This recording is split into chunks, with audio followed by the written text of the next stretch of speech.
I have two sisters that I'm close with. I also have a niece, Leah. Leah's 16, and after my ex-wife decided to split up and divorce due to infertility problems that lasted for 5 years, I started a college fund for Leah to help her go to her chosen college. That was in 2019. Now I visit my mother's home, where my sister and Leah are living, every week to spend the weekend together. This past weekend I was asleep upstairs while my mother, my sister and Leah were in the kitchen. I came downstairs to grab a glass of water and heard my sister talking about my ex-wife expecting a baby with her new husband. This struck a nerve and I kind of froze from shock. I then heard Leah react to the news repeatedly saying, "I told you so, I told you so." Then explained she's always thought that I was the one with a problem for not being able to have a baby with my ex, but that I was too afraid to admit due to fragile masculinity. I could not believe what she said, but what made it worse is her following statement about how my ex was smart to get a divorce before it was too late. I went upstairs and into the room and shut the door and stayed there for hours. Mom and sister saw me about to leave and insisted to know what the problem was. I didn't want to argue, but I told them that I heard what Leah said about me. Leah stopped eating and got quiet. My sister tried to play dumb, but I told her I heard their entire conversation about my ex-wife and her pregnancy news.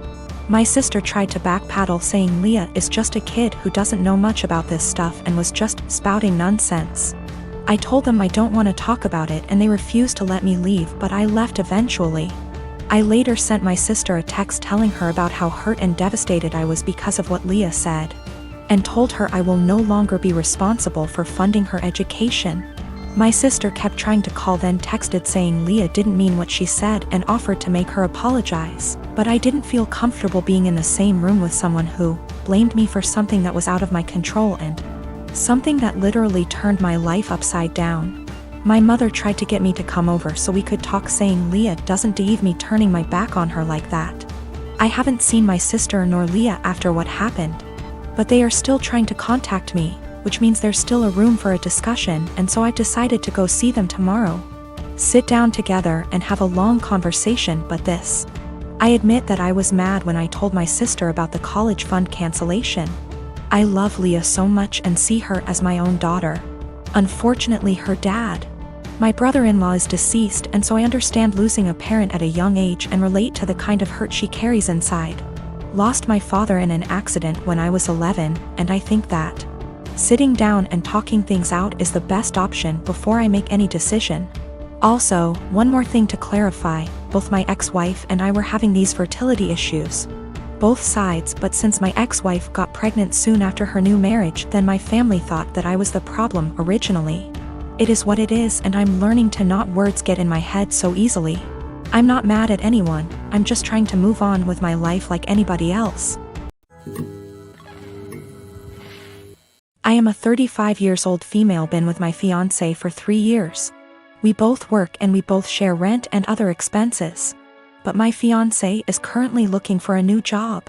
He lost his old job 3 months ago. My family lives 30 minutes away, and although it's been difficult this year, I decided to get my brother, who has a chronic condition and struggled a lot lately and was in the hospital for a few days for anemia, the one thing he's been wanting for some time. I got him an Xbox that cost me $300. He was so happy, and I'm glad I was able to cheer him up during those times. My fiance received a few gifts from his family, but he wasn't happy with any of them. I got him a perfume and he liked it. We were visiting my family and we had dinner with them. My fiance looked at the Xbox I got for my brother and didn't stop talking about it. My parents noticed. I told him to stop complaining about what he got / didn't get this year. That made them uncomfortable, especially since they've been dealing with my brother's health issues and needed to relax. We got home and my fiance took something from the closet and left for about an hour. I was asleep when he came back. In the morning, I was surprised to find my brother's Xbox in the closet. I woke him and asked him about it. Turned out he dropped me off, drove back to my family's house, and exchanged the gift his aunt gave him, a $14 fancy pen, with my brother's Xbox. He said that my brother was happy to exchange gifts. I was so mad. I told him this wasn't for him, and he basically took something that is not his. Not to mention a pen for an Xbox, that's ridiculous. He told me that maybe I shouldn't have spent $300 while trying to pay for rent. I told him as long as I can pay rent that's not a problem. And that he needs to find a job if he thinks my money isn't enough. I called my mom and I found out that they didn't actually exchange gifts. My fiance pressured my brother into giving him his Xbox. I was livid and so mad I told him to take the Xbox back to my brother, but he said it was between him and my brother, but I insisted. He refused, so I ended up taking it myself. My fiance argued when I took it and said that I was pressuring him and treating him poorly and have no respect for his feelings. I told him he was wrong to make my brother give him his gift and causing him stress and ruining his joy. I apologized to my brother and my parents and I felt awful because of how my fiance behaved. My fiance isn't talking to me saying that I have no consideration for his feelings and not understanding how he feels, not having money to buy himself the things he likes. I'm surprised because he has never done anything like this before. I get that he's struggling with finding a job, but this is not an excuse. My name is Mary, and I'm expecting my first baby with my husband. This is the first grandchild in the family, in-laws, and they said that if the baby's a boy then we'll give him my father-in-law's name. He's dead due to cancer. I had no problem with that. This happened before we found out the gender of the baby. My husband and his family had me do things like attend prayers and do other rituals before the reveal at the doctor's. I didn't like that but went with it to keep the peace. Our appointment came, and it turned out to be a girl. My husband cried in the car, then turned his phone off to hide from his family, then finally told them. His mom and the others made their frustration and disappointment clear, which bothered me cause my daughter deserves to be celebrated, but they ghosted me for days, then started coming over and visiting, constantly referring to my daughter as my son, claiming the results were false and basically pretending it's a boy. I had severe fights with them after they refused to stop it. And my husband sided with them despite seeing how wrong and unreasonable what they were doing was.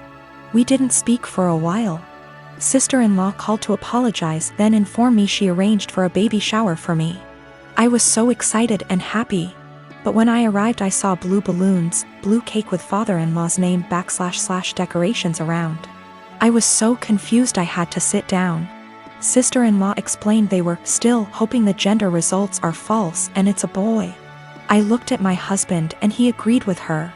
I lost my temper and yelled at them all, calling them delusionals and telling them to stop treating my daughter like she's unwanted and act like she doesn't exist by throwing a party for their imaginary grandson. Mother-in-law broke down crying. I took my bag and walked out immediately. They started yelling and my husband followed me outside and started arguing about how I insulted his family and his dad's memory by acting like that. I told him to wake up and see the insanity in his family's behavior. He said they needed time to process the fact that it's a girl not a boy as they expected, and insisted I play along and they'll soon get over it. I said absolutely not and demanded he take me home. He said no, so I called an Uber and left. He was fuming. He called 15 times, then texted that he won't be coming home till I get my ass over and apologize for ruining everything and accusing them of being mentally unstable. I haven't responded yet. He's constantly pressuring me to get right with his family before we even talk about anything else. I'm at the gym today and I'm walking towards an empty squat rack. 10 feet in front of, and 1 foot to the right of my rack is another rack that a girl, Belinda, is doing squats on. While walking up I briefly noticed that her leggings are see-through, and when she bends down in her squats you can easily tell she's also not wearing underwear. That's not my business, that's her choice. But it made me uncomfortable to take a rack that was kinda behind her. I had been waiting my entire gym session for one of these racks to open up, and this was my last lift before leaving. So I went ahead and took it. I went through my workout as normal. After every set I check my phone for 5 to 20 seconds.